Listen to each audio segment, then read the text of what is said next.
Everybody, this is Wendy from Wendell Crafts. I just thought I'd come online to show you something that I'm doing for a project that I'm doing. I'm making a little 3x3 box, and inside the box I have made handmade paper impregnated with veggie seeds, and inside each box is going to be 6 little 3x3 sheets of seed that are, I think, beautiful to give somebody as a little gift, that can keep giving because they can keep planting. Now for this project I've used G. Kerr's pink butterfly collection, and it is just really absolutely beautiful. I love her designs, I love her papers, and so this little box I'm going to make out of some double side. I printed double side, all from her collection, and it's a very simple little box. The actual box size is, for the box, it is 5 3/8 by 5 3/8, scored at 1 inch around, so that's pretty simple. Then the lid, I've cut the lid at 5 7/16 square and scored at a half and then at 1 inch, so it's a reinforced lid which makes the box just slightly sturdier than it would be under normal circumstances. So I'm going to start with the lid. I'm going to get out my scoreboard, and we're going to score the lid at a 1/2 inch all round.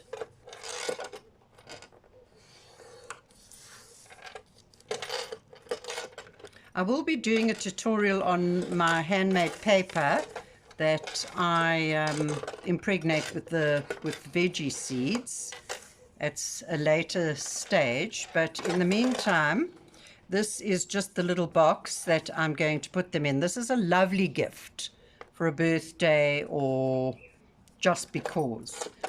So I've scored at 1/2 inch and I'm scoring all round at 1 inch.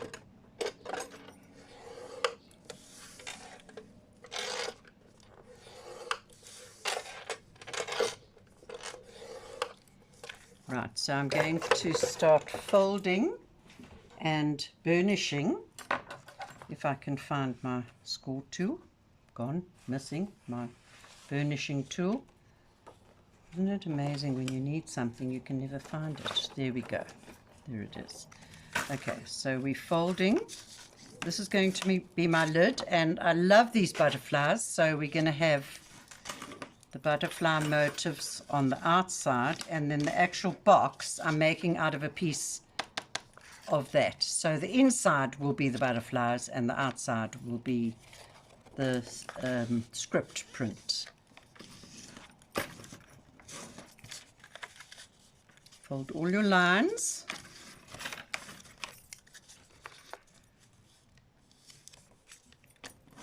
Fold on the 1/2 inch. That's our reinforcing for the box. There we go. And on the 1/2 inch for the other piece. Now what you do is, now you've got 2 lines going all the way around. What I do is cut straight up the inside line of this. Do the same on the other side so that you know that you're doing it correctly and you're not going to cut off one tab by mistake, which I've done frequently. Then we're going to snip off 2 of these tabs on all 4 sides. Lines are a bit hard to see. 2 of these lines on all 4 sides, and then the outer little squares we're going to notch slightly in and notch slightly in and take that off. So we're going to notch slightly in and notch slightly in as we take off those pieces. This side, the same thing. Notch slightly in, just so that we can get a really good fold. And then these pieces that are going to fold in, I like to notch as well. It just makes it a little easier to fold them in. Let's do this one. And so we have something that looks like this. Let me turn it over and you can see easier. We've got 4 little tabs and we've got 4 double fold pieces. Now what I'm going to do is just stick the corners down so that we can make our lid. I like to use this wet glue. I use Dala glue, fabric glue, literally for everything. I love this glue.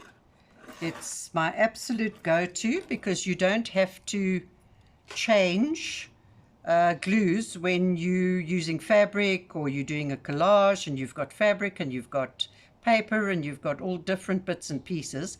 So my go-to is the Dala fabric glue. I love it. It never clogs. Right, now we're going to fold the 4 corners in to make our lid. Make sure that they're neatly tucked together. Just hold on to them for a few seconds. That's the only thing with this glue, is that you do have to wait a few seconds for it to dry, but for me that's not an issue. All the other advantages of it outweigh the fact that you just have to hang on to your tabs. But of course when you're doing a collage that's not necessary, because you just put your glue down, you put your pieces down, and you can put it under a hard book or something if you really need to flatten it. But there we've got the basis of our lid with our 4 tabs that we're going to fold inwards just to add that extra little bit of strength. Again, I'm taking my glue, and you don't really need a lot of this because they pretty much fold in on themselves and hold nicely. It's just to make sure you keep the edges down. So I put glue on all 4 of the top half-inch piece that we've scored, and then basically what you do is just fold them all in. Fold them all in, and that just gives your box that extra little bit of stability. Take your bone folder and burnish nicely into the corners so that you get a nice square box lid. Just burnish them all down well. And there we have our perfect lid for our little 3x3 box. Now I did cut the base of the box and I can't seem to find where I put it. So I'm going to just cut another piece.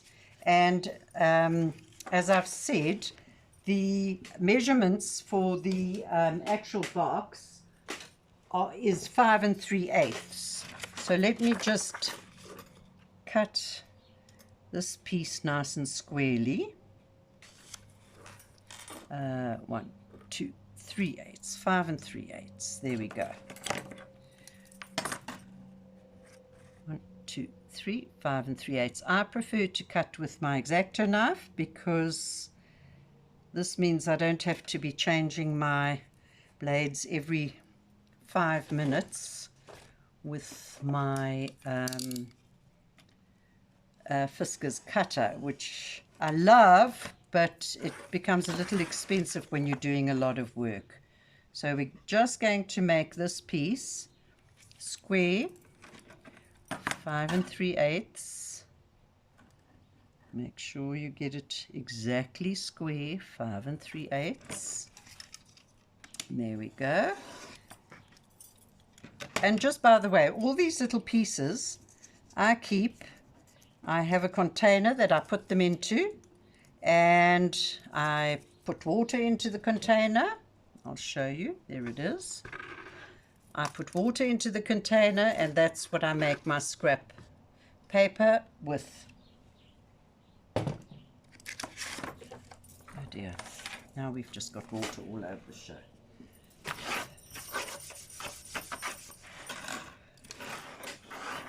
There we go. Right, so this, we're going to take out our scoreboard again. And as I said, this is going to be scored at 1 inch all round. Amazing when you're doing stuff and you can't find your tools. 1 inch all round.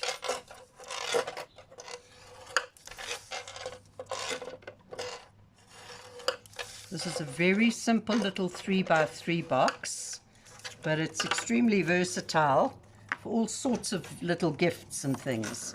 Fold our score lines. In fact, I'm going to fold that way. I see my paper's cracking a little bit, which it doesn't normally, I have to say, but for some reason it is, so we'll be a bit more gentle on it. This is the basic bottom of the box. And again, we're going to do exactly what we did for the other one. We're going to cut up 4 sides on the opposite sides. And for this tab, I cut on the inside of my score line. And I'll show you why in a moment, inside of my score line. So we've got now the 4 tabs that we know are going to make up our box. But just to settle it a little bit, I take a little slither off the middle. On that line that we've scored, it just makes the sides sit a little easier when you fold them in. You can use score tape if you want to. You don't have to use wet glue. But if you're making this out of cardstock, I wouldn't suggest you use snail or anything, because it's not going to stay together. So let me glue my tabs. I like to glue all 4. Then the glue is given a little bit of time to rest, sink in, and adhere a little quicker. As I said, it doesn't adhere totally immediately, which is also nice because it gives you time to maneuver. Bit of a finger wipe there so we don't have excess glue. And then all you do is fold your corners in and make sure that your edges are perfectly aligned.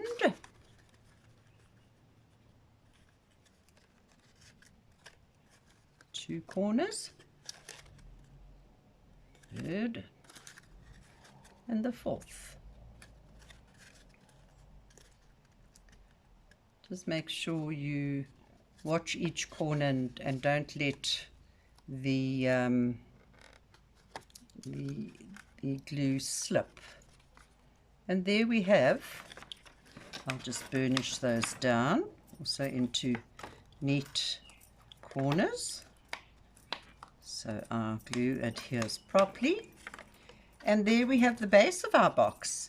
Now the lid is made slightly bigger, and all you do is pop the lid on and take some, I use organza ribbon because I love it.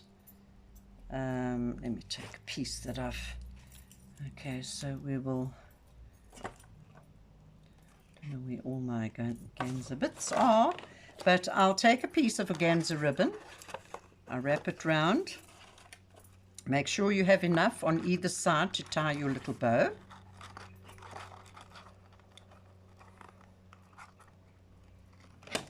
Cut my ribbon off.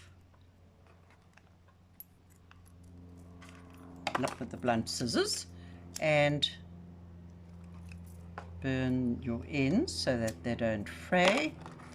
And there you have a very, very pretty, as I say, G's kits are just so feminine and pink and pretty. She does have other colors, but these ones are just so feminine and pink and pretty.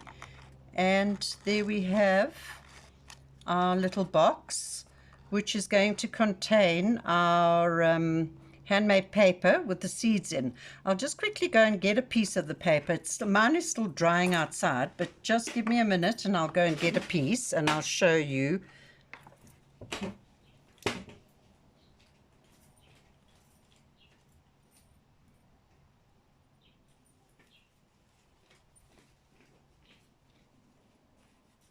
This is a piece that I've made with scraps of paper, and there was some pink in it, and that's why I used the pink, because this is just faintly pink. And in this paper I have put tomato seeds, which are fabulous because they adhere nicely to and sink into your paper. You've got to be careful what seeds you use. You can see here I used other seeds and they didn't really stick too well.